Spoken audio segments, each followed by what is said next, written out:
Welcome to Miss Slayton's first flipped classroom video. With our flipped classroom model, you can watch this video as many times as you want. You can take notes however you want and keep them in your science notebook. This will then allow us time in class to do more lab activities and assignments where I will be available to help you learn even more about the topic we are studying. Make sure you pay attention to the animated picture that will appear in each video. You might get extra points if you can tell me what feature appeared. Have fun! Today we will be talking about the distribution of Earth's water.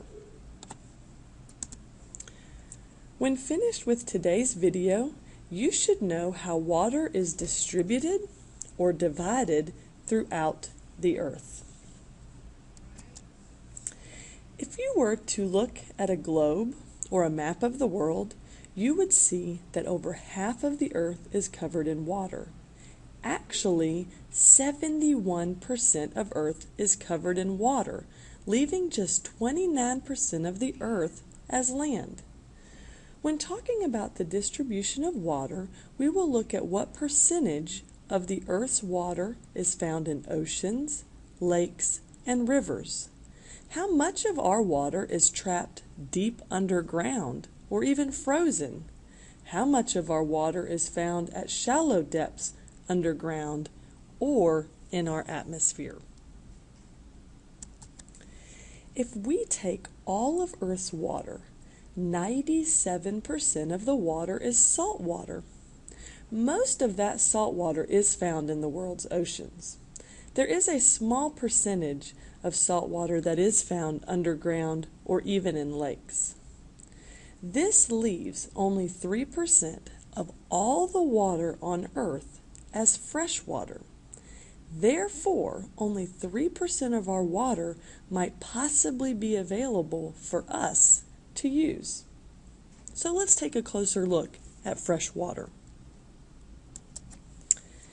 If we took the 3% of fresh water on Earth and divided it up out of 100%, 76% of that water would be found frozen in glaciers or ice water, icebergs. This water is not easily accessible for human consumption. 12% of all the fresh water that is found on Earth is found shallow underground. This water could be used by humans, such as well water. 11% of fresh water is found deep underground and is not readily accessible for us to drink or use. Now, think about Lake Altoona or Lake Lanier or even the Great Lakes in Michigan. That is a lot of water, but it only accounts for 34 hundredths of the fresh water found on Earth. However, we are able to use it for drinking, cooking, and personal hygiene. Now, take a deep breath. You just inhaled fresh water in the form of water vapor.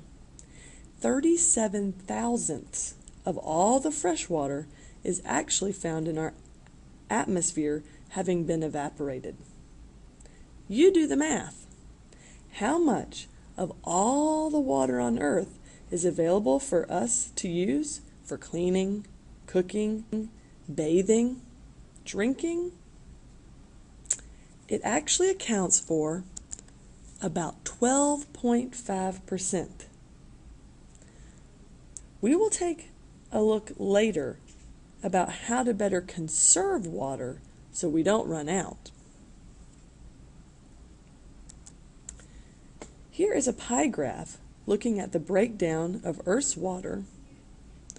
96.5% found in oceans, some salt groundwater, and some salt water found in lakes, which leaves you with around 2.5% to even 3% fresh water. If you break that fresh water down, most of it is frozen, a lot of it is trapped underground, and then you can also see how it is divided as snow, lakes, moisture in our soil, water vapor, which is atmospheric water, in marshes, in rivers, and biological water.